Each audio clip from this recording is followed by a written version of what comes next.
Para entender un poco lo que estamos viendo aquí, habría que empezar contando un poco el contexto, ¿no? Y hemos llegado hace un año en un momento de gran polarización en este país, y ahora yo creo que se está dando un poco un punto de inflexión con la llegada de Trump en lo que puede ocurrir, ¿no? Es un momento bastante importante. Entonces, yo creo que el ciclo político aquí en Estados Unidos podría empezar más o menos en la época de la guerra de Irak, que es un momento en el que mucha gente se empieza a movilizar, no tanta como ahora, pero sí que hay un conjunto de nuevos movimientos que se crean a partir de la guerra de Irak. Más tarde llegó el Occupy, que nació un poco al calor del movimiento 15M. Pero la diferencia entre la experiencia del Occupy aquí y la experiencia del 15 en España fue que aquí se vivió como una derrota, porque digamos que la respuesta del Estado fue muy rápida y muy contundente contra el movimiento. Hubo una gran represión muy rápido, y eso, unido al hecho de que las asambleas tomaron toda esta historia del consenso que también vivimos en España, y eso provocó cierto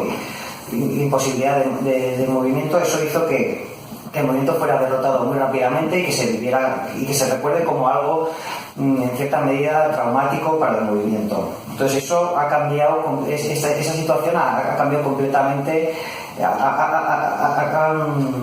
ha tenido la consecuencia de que en el periodo post-Occupy, digamos, las movilizaciones no han sido tan grandes, aunque sí que han nacido en esa época una serie de movimientos que han sido muy importantes. Algunos de ellos son, por ejemplo, Black Lives Matter, que es un movimiento contra la brutalidad policial. En este país es increíble con qué impunidad la policía asesina a personas negras y latinas. Nosotros cuando llegamos, nosotros siempre lo veíamos desde España, pero aquí te enteras de mucho más. Te enteras de casos en tu ciudad, en tu barrio, y es realmente increíble el nivel de impunidad y de brutalidad con el que se actúa. Otra lucha muy importante ha sido contra la construcción de un oleoducto en la Dakota del Norte. Es una lucha que se ha ganado recientemente. Era un oleoducto que traspasaba una reserva india, y además por temas ecológicos pues ha habido una gran resistencia. También se ha empleado una represión brutal contra ellos, pero sin embargo sí que se ha conseguido paralizarlo por completo. Hay que decir que estos movimientos, a diferencia de en España, y debido, yo creo, en parte a esta derrota del Occupy, han sido unos movimientos muy defensivos y no tan abiertos como los que estamos acostumbrados en España, en el sentido de que no ha habido esas grandes asambleas en las que la gente podía participar. Eran movimientos en los que había mucha más confianza entre la gente, por eso, precisamente por la represión sufrida, y entonces eso ha hecho que sea bastante distinto. El siguiente hito en este ciclo político, el nuevo ciclo político para la izquierda, sería las elecciones de 2016, en las que, como sabéis, tuvo una candidatura para las primarias demócratas de Bernie Sanders, que le podríamos calificar como un socialdemócrata radical, que esta candidatura hizo que miles de personas a lo largo de todo el país se politizaran, participaran en esta campaña y empezasen a hablar de cosas como socialismo, que era un término prohibido hasta ese momento, y esto supuso un gran empuje para la normalización de la izquierda y para poder empezar a hablar en el debate público sobre temas que hasta ahora era imposible hablar, ¿no? Porque ya salían por el comunismo y tal. Lo que pasa es que, como todos sabemos, esta candidatura fue derrotada en las primarias demócratas, y esto se debió principalmente a que el Partido Demócrata no permitió que alguien como Bernie Sanders, claramente anti-establishment y que pretendía cambiar muchas cosas en este país, ganara. Entonces le hicieron trampas, además tiene un sistema muy burocrático de elección basado en una cosa que se llama superdelegados, que hace que en definitiva, que es muy, muy antidemocrático. Y finalmente Hillary Clinton se impuso, que es una candidata, como todos sabemos, pues claramente pro-establishment, prácticamente era la representante en las elecciones de 2016 de Wall Street y de la América corporativa.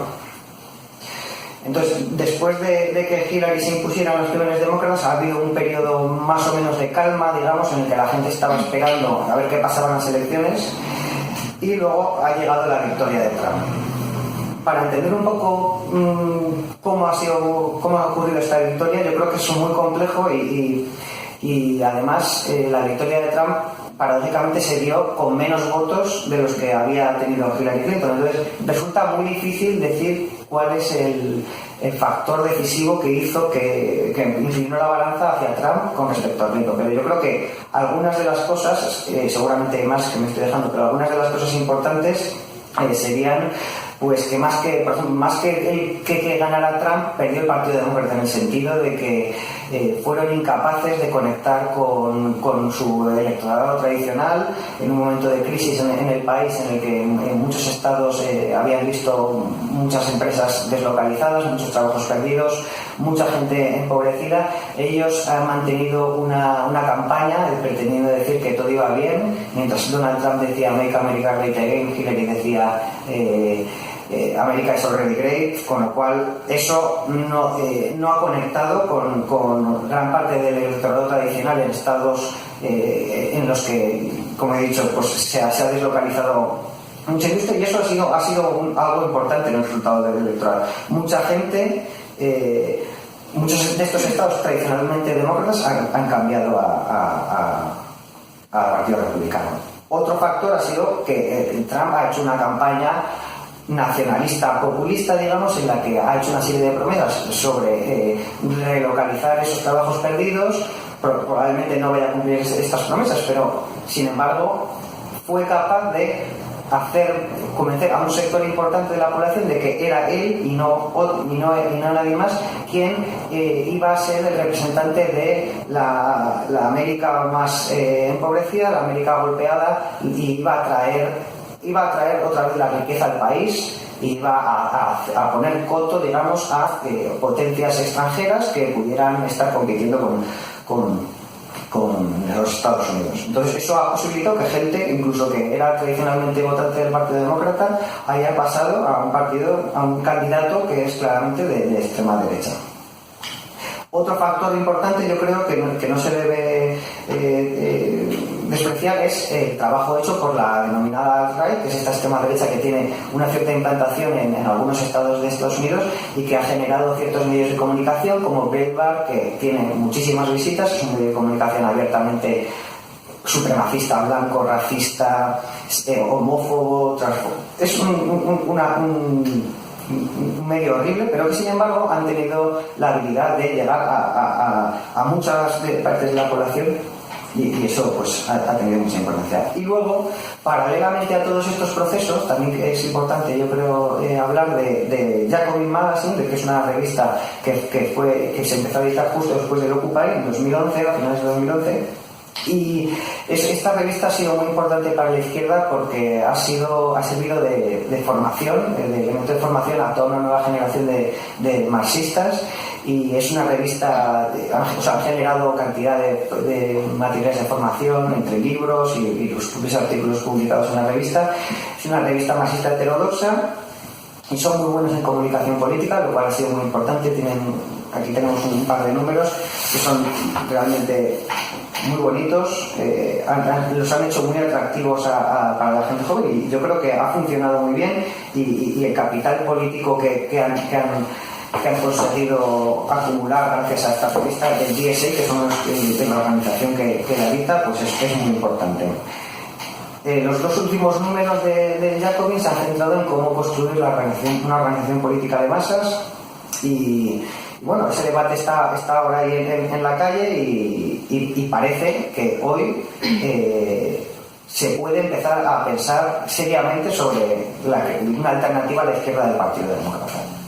Yo os voy a comentar un poco las movilizaciones que hemos vivido aquí y un poco lo que estamos viviendo a nivel militante, y para ello quería decir, que no lo he dicho al principio, que nosotros estamos viviendo en San Francisco, que es en el estado de California, que es un sitio un poco con cierta peculiaridad porque, bueno, es una ciudad completamente demócrata, que ganó el Partido Demócrata con un 85%. A la gente habla de que es una burbuja dentro de Estados Unidos,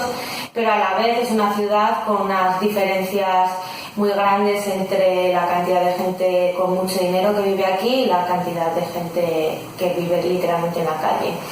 Y esto hace que sea una peculiaridad. Dentro de las movilizaciones, bueno, pues cuando fue la victoria de Trump hubo un estallido, la gente salió a la calle completamente desorganizada, simplemente salió con mucha rabia y mucha fuerza, y creo que es una cosa importante porque es un poco similar a lo que vivimos en el 15M, aún no llegando para nada a la cantidad de gente que salió en el 15M. El punto cumbre, diríamos, de todas estas movilizaciones fue la Women's March,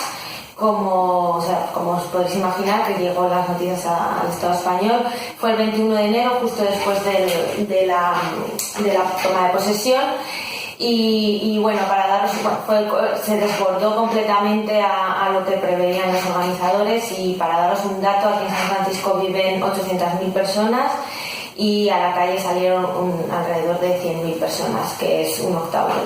de la población, que es una barbaridad. Cosas a destacar importantes de esta específica movilización, pero un poco también de todas, es que fue multitudinaria, que mucha de la gente salía por primera vez a manifestarse en su vida. La calle estaba llena de gente muy diversa, con lo cual es muy importante hacer esta lectura y saber crear un movimiento político que englobe a toda esta cantidad de gente diversa. Y muy importante es destacar que esto ha sido un triunfo del movimiento feminista, que estamos viendo que está ocurriendo en todo el mundo, que lo vimos en el Estado español el 8 de marzo otra vez, y que es importante que hagamos bien la lectura, porque está claro que el movimiento feminista se está convirtiendo en una lucha transversal y que es completamente necesaria para combatir el capitalismo. A partir de estas movilizaciones se empiezan a crear distintas plataformas y espacios ya creados empiezan a expandirse, y todo esto un poco girando en 4 ejes fundamentales, sobre todo aquí en San Francisco. Tema racial, con toda la violencia policial que se vive, como ya ha explicado Miquel antes, el tema de la gentrificación, vivienda, etcétera, que eso es muy particular en San Francisco, porque aquí se está viviendo una clara gentrificación con la llegada de todas las empresas tecnológicas que pagan cantidades ingentes de dinero a sus trabajadores, que es imposible que el resto de gente cobre ese dinero, con lo cual se está expulsando a una cantidad de gente importante, principalmente inmigrantes que no pueden no pueden llegar a vivir aquí, y sobre todo una cosa importante que pasa en San Francisco es el tema de las personas sin hogar. Es una de las ciudades del mundo con más personas, o de Estados Unidos, con más personas sin hogar.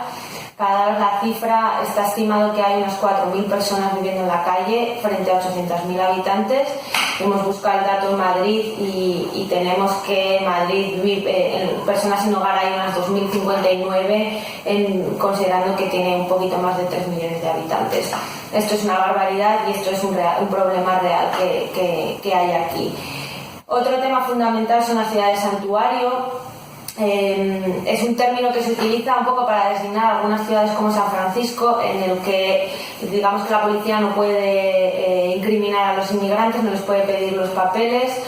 y no les puede expulsar, y esto es una cosa que por supuesto Trump quiere cargarse. Y bueno, es un tema muy interesante porque a la vez que es algo que tenemos que defender desde la izquierda, también tenemos que crear el debate de que no es solo defender la ciudad santuario, sino que además hay que defender que la ciudad sea habitable para toda la población. No puede ser que defendamos ciudad santuario en una ciudad que los inmigrantes han sido expulsados. Entonces esto es un tema interesante. Y por supuesto el ecologismo. Ya sabéis que Trump ha hecho un ataque muy grande al ecologismo, y bueno, va a haber el 22 de abril va a haber una marcha que le llaman Science March, que veremos a ver si también es multitudinaria. A partir de, algunos ejemplos de espacios que se han creado, que nosotros estamos aquí en San Francisco desde el principio, se llama San Francisco United Against Trump Coalition y es muy interesante porque es un espacio que se creó un poco con la idea de abarcar a todo el estallido que estaba surgiendo con las primeras movilizaciones, gente desorganizada que estaba buscando un sitio donde empezar a organizarse, pero también un montón de organizaciones de la izquierda pequeñas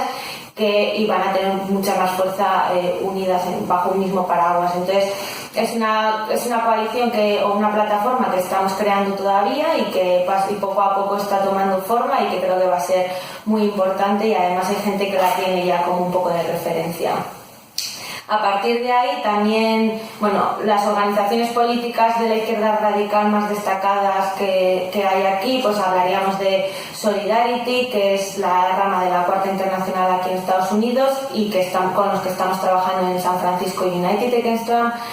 El ISO, que es el International Socialist Organization, es otra organización también de la izquierda radical y tienen también activismo en esta plataforma. Y finalmente el DSA, Democratic Socialist of America, que creo que es muy interesante porque realmente es una organización, esta organización se define como socialista radical y plural, aquí le llaman multi-tendency, y es una organización que se ha expandido un montón en los últimos 3 meses. Aquí en San Francisco ni siquiera había rama y ahora hay alrededor de unos 300 militantes. Estos son los que editan el Jacobin Magazine y es increíble porque también nosotros empezamos a venir al Jacobin Reading Club aquí, que es como un club de lectura que lee el Jacobin y lo debate. Las primeras reuniones antes de Trump había alrededor de unas 5 o 6 personas por reunión. Ahora estamos hablando de que hay entre unas 40 y 50 personas por reunión, con lo cual esto está también nutriendo mucho al DSA. Y bueno, a ver, del DSA no me dejo nada. Dentro del DSA es muy interesante ver pues cómo se están organizando. Hay una variedad de gente muy importante, pero están debatiendo temas muy de actualidad y realmente han sabido hacer la lectura del momento, y creo que es una organización que hay que tener muy en cuenta ahora mismo en Estados Unidos y que es la única que yo creo que puede ser capaz de generar algo fuera del Partido Demócrata. Y esto me viene un poco para introducir y terminar ya con un debate muy importante que está ocurriendo tanto en el DSA como en general en la sociedad estadounidense, que es el dentro-fuera del Partido Demócrata. Yo creo que hay mucha gente que, con toda la derrota de Bernie Sanders, que tampoco ha sido una derrota de él, sino del Partido Demócrata, que no ha permitido que un candidato que realmente criticaba el establishment o era anti-establishment liderada el Partido Demócrata. Posterior a eso ha habido otras elecciones internas que han dejado claro que la maquinaria del Partido Demócrata es la que es y nunca va a permitir un cambio real en el Partido Demócrata. Mucha gente se está dando cuenta de todo esto y empieza a pensar que hace falta un partido aparte del Partido Demócrata a la izquierda. Creo que este es el debate principal ahora, creo que es muy importante y necesario. Creo que el espacio se está creando y bueno, con eso yo creo que podemos dejar el vídeo casero. Un saludo desde San Francisco. Tenemos ganas de debatir con todos vosotros.